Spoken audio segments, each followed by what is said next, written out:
story of the kings and queens of England is more surprising than you might think. It's a fine drama, 1,000 years of tales of lust and betrayal, of heroism and cruelty, of mysteries, murders, tragedies, and triumphs. But there's more than that. For example, one of the most reliable chronicles describes how a king of England proposed adopting Islam as the national religion. This episode, the first of 6, includes that tale. It tells the story of the English crown from 1066 to 1216, from one French invader, William, to the next, Louis. Yes, Louis. Another surprise. A king of England who's pretty much disappeared from history. It's easier to say where the history of the English monarchy ends than where it begins. It ended on the 14th of October 1066, here at what became Battle Abbey on Senlac Hill near Hastings. We all know that this was where Harold was killed and replaced by William the Conqueror, and Harold was the last Englishman to be crowned king. From then on, the sovereign would always be from a foreign family, right down to Queen Elizabeth II.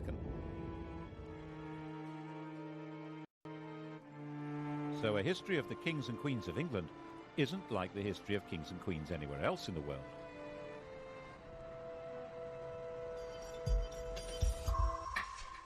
What happened here on that October day started a completely new history, which is why it's the one date in history that everybody knows. 1066. The story of that day was spelled out in a strip cartoon, Bayeux tapestry, probably stitched for William's brother Odo. Here's our hero's first appearance in the story. That's William, Duke of Normandy, about 37 years old in 1064. He's being told that Harold Godwinson, Earl of Wessex at the time, has been shipwrecked on the French coast. One of these guys is Godwinson. I think it's the chap with the handlebar moustache. He's about 6 years older than William and the most powerful man in England after King Edward. These are both pretty hard men, survivors in a very tough world.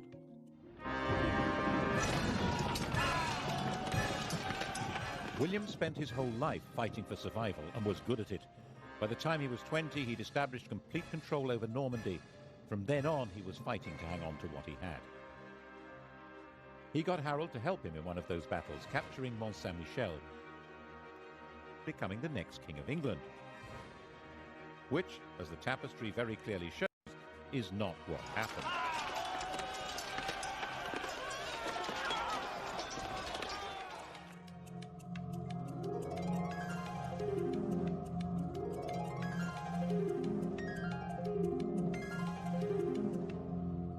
When old King Edward died, Harold, as we all know, had himself crowned instead.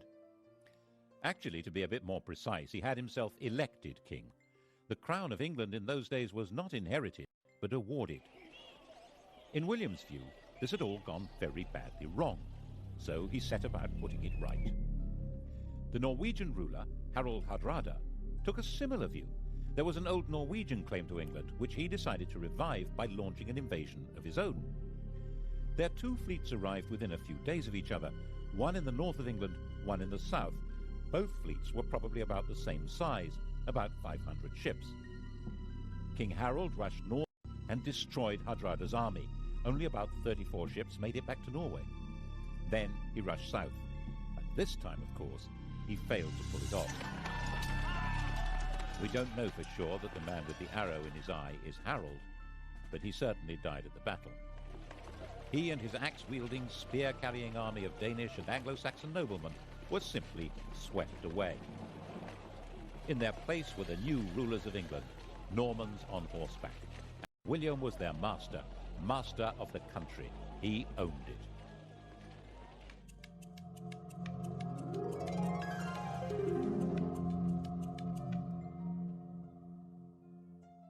He was not an elected king.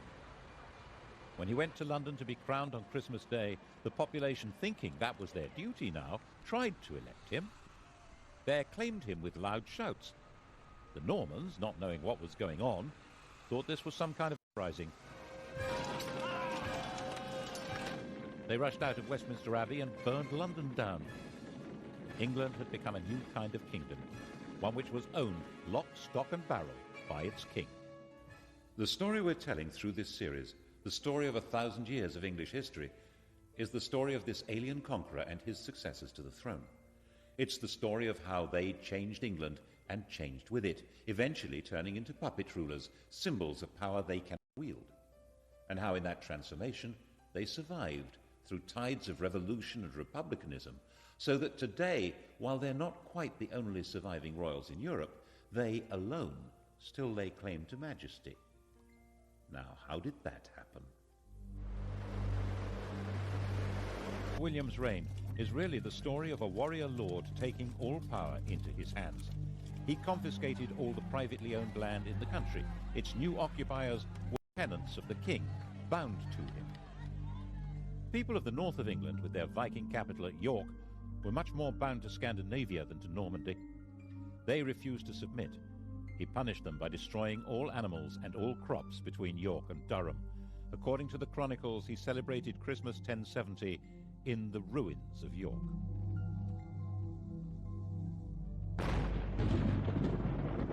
The inhabitants were reduced to starvation, even cannibalism. 16 years later, when all the land in England was accounted for and valued in his Doomsday Survey, there were places in Northumbria that were still utterly worthless. The church, too, was made Norman, and old Anglo-Saxon ways crushed. At Glastonbury, archers were stationed inside the abbey, and orders given that the old chants should be replaced by new ones from France. 21 monks were shot, and yet there were limits to his power. A few thousand Normans, most of them not even understanding the language of their new country, couldn't run the place. They needed the English to keep everything working, and William understood that perfectly well. His coronation, he made an oath to uphold the laws of King Edward, to uphold good law and renounce bad. The old courts would continue to function, and old traditions would normally be respected. This oath would become fundamental to the coronation of any king. The question, though, would be who got to wear the crown? When William died, bloated and exhausted at the ripe age of 60, his attendants stripped his body and scattered. What mattered now was who would hold the land he'd conquered, and how. It had all been his, and it was he who decided. On his deathbed in Normandy, he handed out the spoils. He gave his eldest surviving son, Robert, his Duchy of Normandy, but it was the younger son, the red-haired William Rufus, who the conqueror willed should be acclaimed King of England. And the youngest, Henry, was told he would have to be content with £5,000. But Henry was his father's son. Content with £5,000? Was that likely?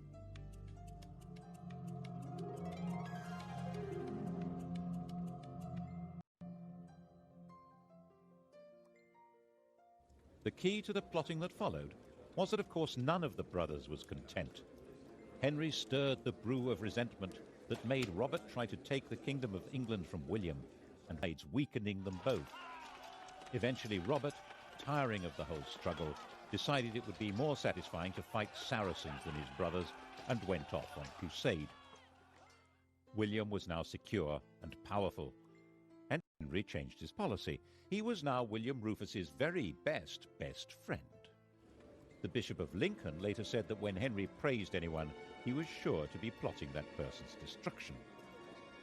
It does seem as though Henry concentrated on quietly stirring up discontent among churchmen and barons in England, which was not hard, as William Rufus needed their money and had little to offer in return, except to give to some what he'd taken from others. And besides, William Rufus wasn't their kind of chap. He didn't marry, he had no children, and as one chronicle puts it, all things that are loathsome to God and to earnest men were customary in this land in his time. And therefore he was loathsome to well nigh all his people, and abominable to God. Which is, of course, homophobic chronicle speak for being gay. On the 2nd of August, in the year 1100, both William and Henry were hunting separately in the New Forest. It was the last day of William Rufus's life.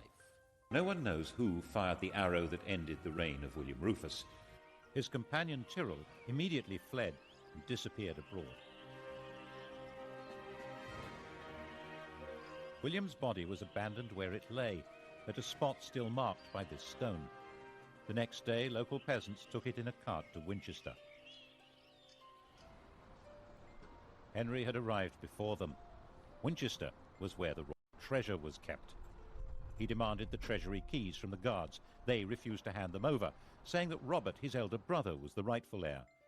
Henry drew his sword and declared that no one should stand between him and his father's scepter. Resistance collapsed, and when the peasants arrived with their cart, the lords of England were busy electing Henry as their king, the first elected ruler of England since Harold Godwinson.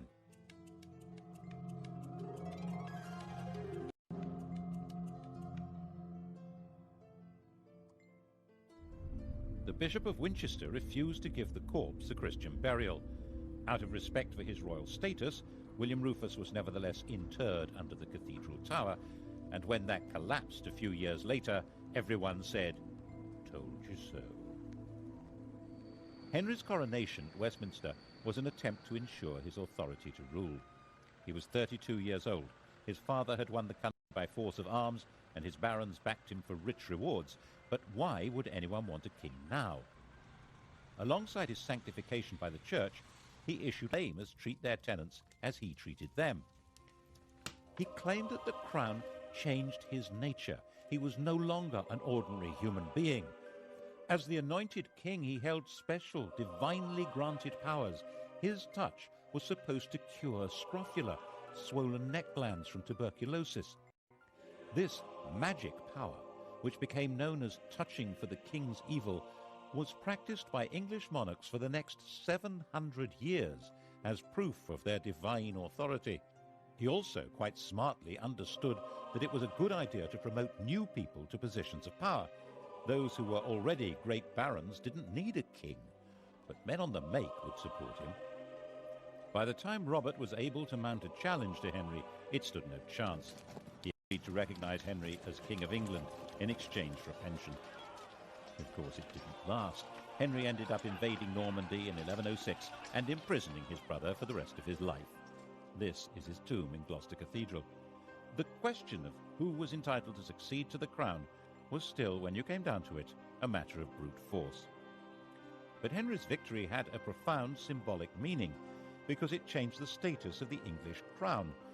Under his father, England had been a property seized and owned by the Duke of Normandy. Now, Normandy was a property seized and owned by the King of England. Henry was a naturally cheery person. Just after his coronation, he married Edith, the daughter of an English woman and of the King of Scotland, and he encouraged the Normans he was promoting to marry English women. The great barons regarded this with contempt and referred to their king and queen as Godric and Godiva, a style statement which roughly translates as Sid and Gladys. As sturdy warriors, they also didn't appreciate the fact that he was literate in 3 languages. His other nickname, Henri Beauclerc, means Henry the Swat. But those great barons were having their power undercut as Henry recruited his government officers and judges from the church. He supervised his kingdom by moving his court from one centre to another. It was a great travelling performance, like a circus, with no permanent home. He spent half his time in Normandy, but when he was away, the kingdom was run by a totally reliable civil servant, Roger, the Bishop of Salisbury, who was called the Justiciar. The idea of government by a system rather than by a man was beginning to take shape. He sent judges on their own tours of the country and enforced the laws harshly, which seems to have been quite popular according to the chroniclers. But his punishments were often based on the idea that people were guilty until proved innocent, and there was no time to do that. Were England's lanes really full of blinded and mutilated men muttering, "Firm but fair"? And he managed to keep the treasury well stocked with money, which meant he could buy loyalty when he needed to. The key to this was his system for checking his income. Twice a year, sheriffs and royal officials from all over England had to bring their money to be counted by being shunted around in piles on a checkered cloth like a chessboard. Checked. It was called the Exchequer. The system worked so well that the cabinet minister in charge of the nation's finances is still called the Chancellor of the Exchequer, and we still use paper chitties called cheques. By a combination of force and diplomacy, he controlled and to some extent colonised Wales. Relations with Scotland were fine. 3 of his wife's brothers became kings there. England was becoming a peaceful, stable and successful kingdom. Henry sent his young daughter Matilda to Germany to marry the Holy Roman Emperor, and in 1116 he held a great assembly at Salisbury where all the barons, nobles and bishops swore homage to his son William as his successor to the crown. In 1120, young William was a star, an enthusiastic warrior, a keen huntsman and the heir apparent.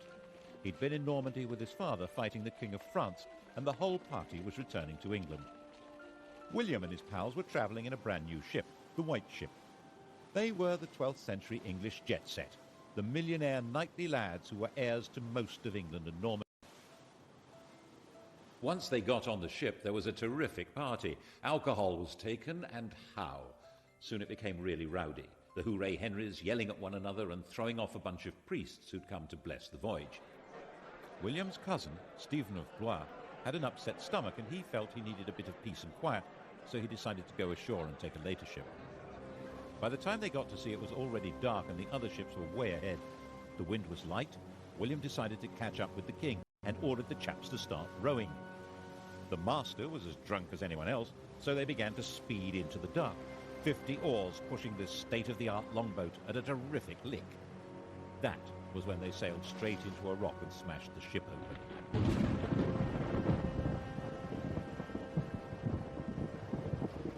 The rock off Barfleur was a well-known hazard to navigation. The cries of the drowning company were heard on shore and on the king's ship. Everyone thought the party was still in full swing. In fact, the future of England had just been destroyed in the equivalent of a drunken car crash.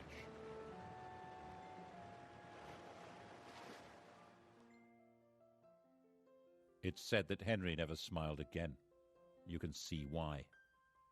6 years after the fatal crash, not knowing what else to do, Henry obliged the barons, nobles and bishops of England to swear fealty to his daughter Matilda as his successor. No woman had ever ruled in her own right in either England or Normandy.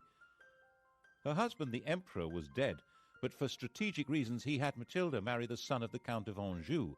This was not a family with a power base in England. Henry's sleep was filled with nightmares of peasants and barons complaining that he'd failed them all. And then Henry went and died of a surfeit of lampreys.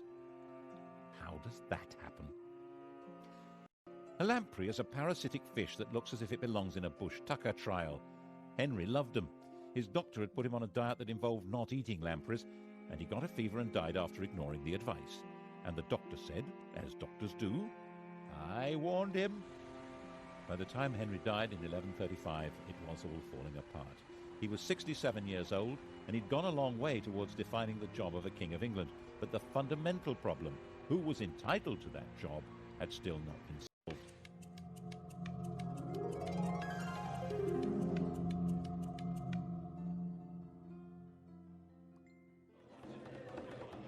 Matilda was in Anjou with her husband, and then up popped Stephen of Blois, who sailed from Normandy to England and claimed the crown. Stephen, who had been saved from drowning on the White Ship by an urgent need for a lavatory. He was the son of Henry's sister, a legitimate grandson of William the Conqueror. He'd also been the leading baron to swear fealty to Matilda as the heir apparent, but that was then, and this was now. He was 38 years old, backed by his very tough mother, and one of his brothers was the Bishop of Winchester with the keys to the royal treasury. The wife of the Count of Anjou was not a popular choice with the barons. Stephen was a Norman. Besides, he seemed a malleable sort of chap, brave enough and high-spirited. He was also generous, courteous and affable, and would probably do as he was told, which was, of course, a recipe for disaster. Stephen was crowned by the Archbishop of Canterbury at Westminster on Christmas Day 1135. He issued what was now the traditional coronation oath, promising to respect the old laws and be nice to everyone. According to the Anglo-Saxon Chronicle, when they saw that the king was a good-natured and kindly man who inflicted no punishment, they committed all kinds of terrible crimes. All had done homage and sworn oaths of fealty, but none were kept. Meanwhile, Matilda was enraged and, of course, had her own supporters. England was moving rapidly to civil war. Stephen was insecure.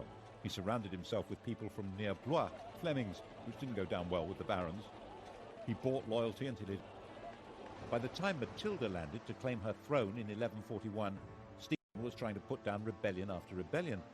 He was a brave, even ferocious fighter, but his support melted away, and he was captured in a battle at Lincoln. Stephen was Matilda's prisoner. A church council declared that he was deposed by the manifest judgment of God and recognized Matilda as queen. Matilda proceeded to Westminster and was all set to be crowned. And then something went peculiarly wrong. Something that carries an extraordinarily clear message about the job of being the monarch of England. All Matilda's understanding of monarchy had been learned in Germany, where she'd been empress since she was 12 years old. She had been popular and successful there. After the emperor's death, when Henry I had brought her back to England, some German princes of the empire followed her to demand her back as their sovereign. But the sovereignty she had learned was absolute power. The emperor's will was law. The only possible higher law was the church. That was not how it worked in England. Even the conqueror had promised at his coronation to respect the laws of England. But Matilda flatly refused. She didn't need a coronation to be queen. In her view, she already was. She behaved imperiously, which might mean magnificently in German, but meant intolerably in English. And when the citizens of London petitioned her for a renewal of King Edward's laws, she not only refused to listen, but demanded a heavy tax from them. So they threw her out. Stephen was released from prison and resumed his battered kingship. In fact, he had a second coronation. Matilda roamed around the Midlands and the West Country fighting for a throne that she was entitled to, but could never have. In 1143, just before Christmas, Stephen finally had her trapped and starving in Oxford Castle. But unbelievably, Matilda and 3 knights got away. It had snowed, and that night, dressed entirely in white, they dropped over the walls to the frozen water below. They moved, silent and invisible in the fresh snow, right through Stephen's camp.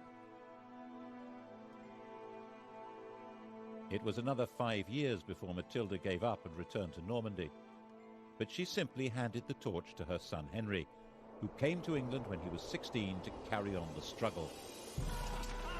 And so the fighting went on, year after year. The country was in effect without law and without government. As the Anglo-Saxon Chronicle said, castles were filled with devils and evil men. Christ and all his saints were asleep. Stephen naturally intended his own son Eustace to succeed him, but in 1153 both Eustace and enough. At the end of the year, Stephen and Henry rode together into London. There the king proclaimed a new foundation for the kingdom. Henry was now his own adopted son and would be his successor as King of England. Although Stephen would remain king for life, Henry would take over the government immediately.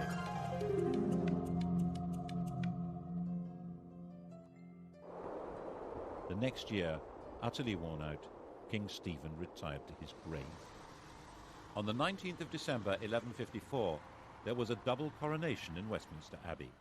The 21-year-old Henry II was crowned king, and his 33-year-old wife, Eleanor, was crowned queen consort. Eleanor, Duchess of Aquitaine, knew all about being a queen. When she was 15, orphaned and the richest damsel in France, she was married to the heir to the French throne, and a few days later the pair became King and Queen of France. The King of France was a saintly figure with perhaps a rather low sex drive. Eleanor came from a family of lordly troubadours, whose court was dedicated to interest and love affairs. She later said that she thought she'd married a man, but had married a monk. She had a series of affairs, including one with Matilda's husband, Geoffrey of Anjou. He, rather dashingly, wore a sprig of broom, Plantagenista, in his hat, so people called him Plantagenet. Eventually, all the Angevins, the whole family line, wore it on their crest. She then had an affair with Geoffrey's son, the attractive young Henry, a bright, well-educated athlete with vitality, intelligence, freckles, money. According to a contemporary chronicler, Henry's father had warned his son off her, saying that she'd been his lover, and she was the wife of Henry's overlord. Henry was Duke of Normandy. But Geoffrey died in 1151, and in 1152, Henry got Eleanor pregnant. Louis, who probably didn't know that detail, had their marriage annulled, and she married her toy boy. Of course, she did all she could to encourage his efforts to become King of England and make her a queen again. The coronation of 1154 must have been most satisfying for her. He didn't make his mother's mistake of claiming to be above the law. Instead, maintaining proper form, he issued a charter confirming all the liberties that were in force under his grandfather, Henry I. The combination of his lands and Eleanor's meant that this King of England ruled more than half of France, though as the vassal of the French king. It would have been too much for almost anyone. But Henry was a man of extraordinary restless energy, who travelled vigorously around his realms and would order his court to hit the road with no notice whatever. He got England up and running with astonishing speed. He had all newly built castles destroyed so that individualist government into ministries, with the Chancellor of the Exchequer playing the role we would now recognise as Prime Minister. The chap in question was the son of a London merchant. He was Henry's closest friend and colleague. They joked and drank together, and he lived as the greatest lord in the country, Thomas Becket. Between them, they reformed the currency, finance, government, and began the changes in the judicial system that would lead to the system of trial by jury. England was beginning to develop a commercial life. Towns were growing, the population was becoming better educated. The new system for running royal courts asked groups of local people, often peasants, to report and decide the facts of the case. The system that had worked for the conqueror, allowing the people to run their own country, was at the heart of Henry's way of getting everything up and running again. Perhaps that was why he needed a Londoner at the heart of his government. The next stage in his reforms was to reduce the power of the Church, which had become the only functioning judicial institution during the chaos of Stephen's wars. Anyone accused of a crime who could read a line of Latin was deemed to be a churchman. That made them immune from the royal court. They could only be judged and punished by the Church. Of course, the Church wouldn't agree to give up its privileges, so when the Archbishop of Canterbury died in 1162, it seemed a smart idea to install Thomas as the new Archbishop. Then he would deliver the Church to Henry. Actually, it seemed a pretty terrible idea to Matilda, who warned Henry not to do it. What did his mother know? Look what a mess she'd made of things. Eleanor was also against it, and she hadn't made a mess of anything. She'd been a very competent regent when Henry had been abroad, and must have seen what Henry had not seen, that Thomas Becket's driving force was not loyalty to Henry. Oh, surely not. She was just jealous that Henry spent more time with Thomas than with her. Henry was sure it was a really good idea. Of course, it was a really bad idea. Why did Becket become fanatically committed to the Church as soon as he got the job? Why did he wear Hessian underwear with lice and lash his body? Why did he oppose the king's plans more fiercely than any other bishop? He ended up excommunicating the bishops of London and Salisbury and sacking the Archbishop of York for not opposing the king. He'd already acquired all the earthly power and wealth possible. Now he had a bigger ambition. He was arguing that the Church must rule everyone, including the king. This was especially dangerous as Becket was hugely popular. Henry was given to rages, and the situation was bound to enrage him. Who will rid me of this turbulent priest? On the 29th of December 1170, 4 of Henry's loyal knights did, in the words of an eyewitness, the red of the blood mixed with the white of the brains, like white of the lily and the red of the rose. This was shocking. Henry had to distance himself from Becket's murder and win the hearts and minds of his subjects.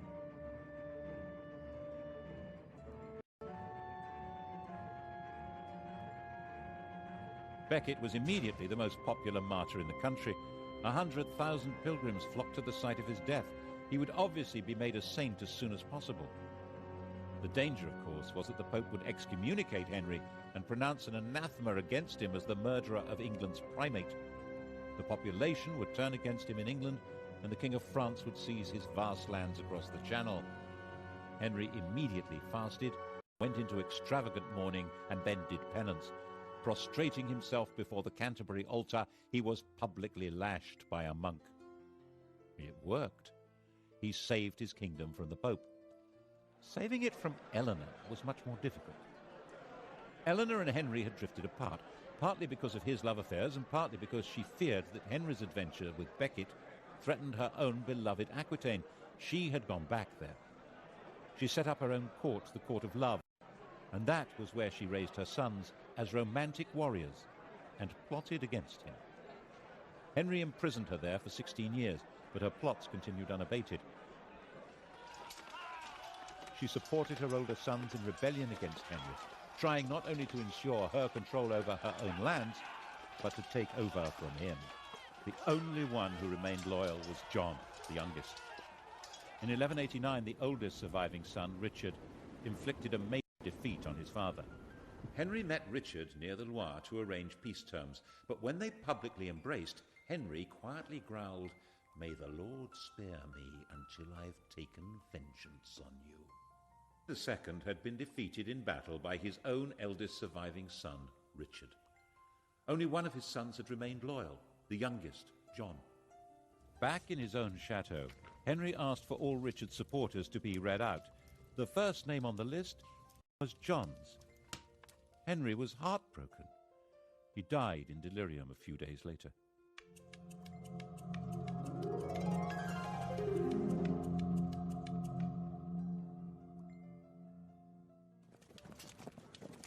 Eleanor's imprisonment was over. Henry had recognized Richard as his heir, and Richard intended Eleanor to rule England. He had more important things to do. Crusade.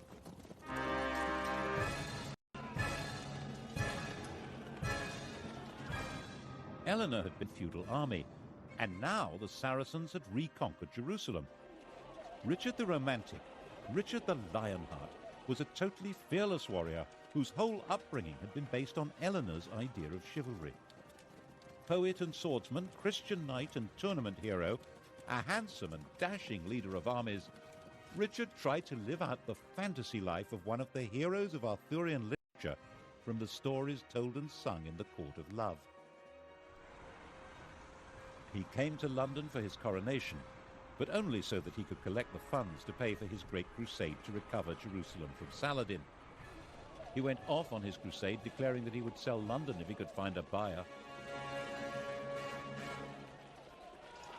The crusade itself, the Third Crusade, was a sequence of great heroic and daring actions that completely failed to conquer Jerusalem, associated with bursts of extreme brutality. Saladin quite rightly pointed out that while Richard might be able to get an army into the city, if he wanted to hold on to it, he would have to spend the rest of his life there. The two men never met, but they fascinated and respected each other. When Richard was ill, Saladin sent his doctor. The final truce ensured that Christian pilgrims would be free to visit the Holy City. But that had actually been Saladin's policy before the crusade even began. Richard typically decided to make the journey home in 1192 into an adventure, traveling alone and in disguise. That was how he got captured and ended up imprisoned by Duke Leopold of Austria, a man he'd repeatedly insulted during the crusade. The King of England had been found in an inn in Vienna, unconvincingly disguised as a kitchen knave.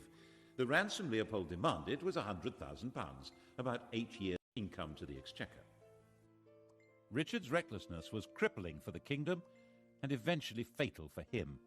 As a storybook hero, he always seems to have expected a happy ending and would sometimes even forget to put on armor. That was how he got killed in the end, taking a stupid chance at an unimportant siege in 1199. A crossbow bolt wound became infected. While he was dying, the man who'd loosed the shot was captured and delivered to him, and Richard carried on behaving as though he was in a storybook, making a great gesture of releasing the man and giving him money. Richard had no heir. He named his brother, the 32-year-old John, as his successor. Richard, aged 41, died in his mother's arms, England's hero king, who detested the country and had spent 6 months of his reign there. And the man who'd killed him was rearrested and flayed alive.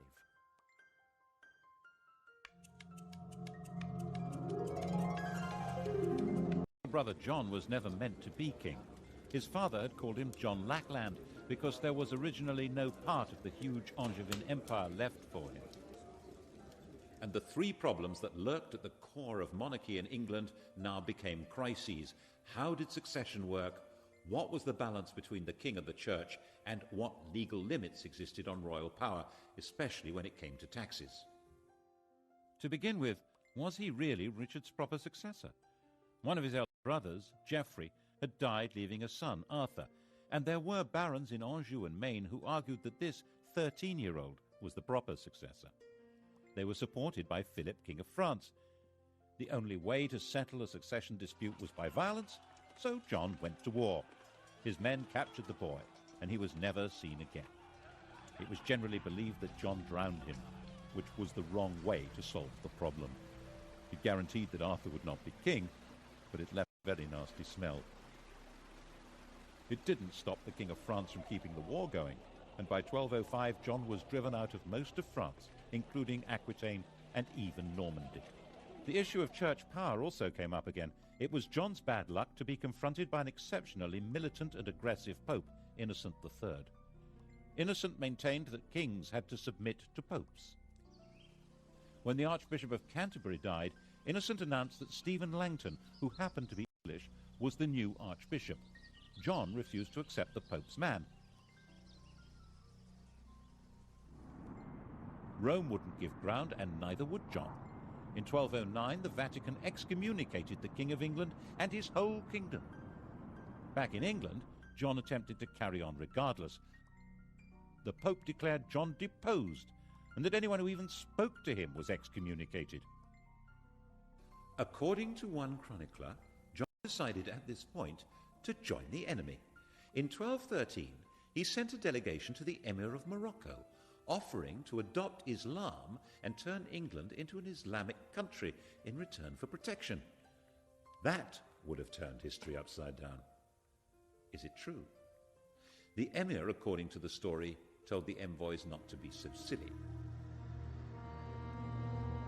In fact, John was reduced to total surrender. The Pope demanded that he submit himself as a vassal of the Church, and that England should become a papal fief instead of a sovereign kingdom. So in 1213, Stephen Langton, the new Archbishop of Canterbury, took up his post as a representative of the new overlord of England. In that capacity, he decided to sort out the third issue, the limits of the king's power over his subjects. Political party. This is the seal of the Barons of London. Langton presented them with a charter issued by Henry I and suggested that they demand something along the same lines but a bit clearer. The Magna Carta. This famous document was signed in June 1215. John and Richard had both tried to meet their costs by massive increases in feudal dues and legal charges, and most of the Magna Carta is an effort to reverse these.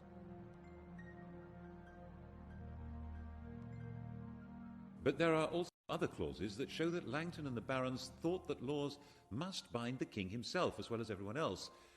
There was a notion of proper kingship in England, and the Magna Carta tried to spell out what that meant. If Langton had not been an Englishman, the Magna Carta would probably have looked very different. And it was certainly incomprehensible to Pope Innocent, who saw it as a baffling and immoral limitation on the absolute power of the feudal Lord of England, who was, of course, himself. So Innocent issued a papal bull excommunicating anyone who stood by or tried to carry out Magna Carta, and Stephen Langton found himself suspended from his job and recalled to Rome. And John marched through England at the head of an army composed largely of foreign troops, crushing the barons and destroying their property. And that's why the barons went to France and got a new king of their own, Louis, the son of the King of France.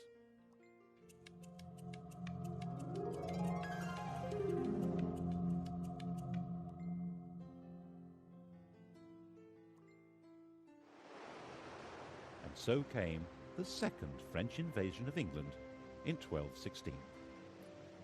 It was about the same size as the invasion of 1066, and Louis landed unopposed. He was greeted with general enthusiasm and was hailed as King of England in a high mass at St. Paul's Cathedral. he set up his own government, and his army began its pursuit of John's dwindling forces. John was assembling an army to stage the great final battle, and was travelling along the seashore from Lynn to Lincolnshire. A miscalculation of the tide was all he needed. His whole baggage train was washed away, including his treasure and the crown jewels. Distraught, broken, he made his way to an abbey at Swineshead, where he was comforted with the monks' latest experiment in beer making, which seems to have brought on dysentery, fever, and death. Louis I and last, the king no one...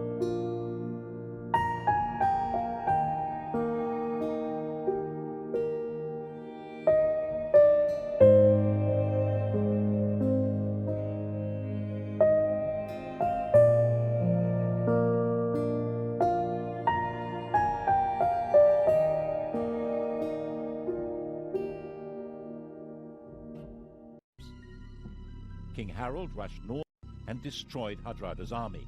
Only about 34 ships made it back to Norway. Then he rushed south. And this time, of course, he failed to pull it off. We don't know for sure that the man with the arrow in his eye is Harold, but he certainly died at the battle. He and his axe-wielding, spear-carrying army of Danish and Anglo-Saxon noblemen were simply swept away. In their place were the new rulers of England, Normans on horseback. William was their master, master of the country. He owned it.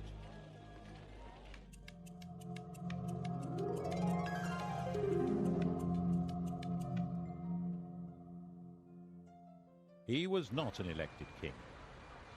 When he went to London to be crowned on Christmas Day, the population, thinking that was their duty now, tried to elect him. They acclaimed him with loud shouts. The Normans, not knowing what was going on, thought this was some kind of uprising. They rushed out of Westminster Abbey and burned London down. England had become a new kind of kingdom, one which was owned lock, stock and barrel by its king. The story we're telling through this series, the story of 1,000 years of English history, is the story of this alien conqueror and his successors to the throne. It's the story of how they changed England and changed with it, eventually turning into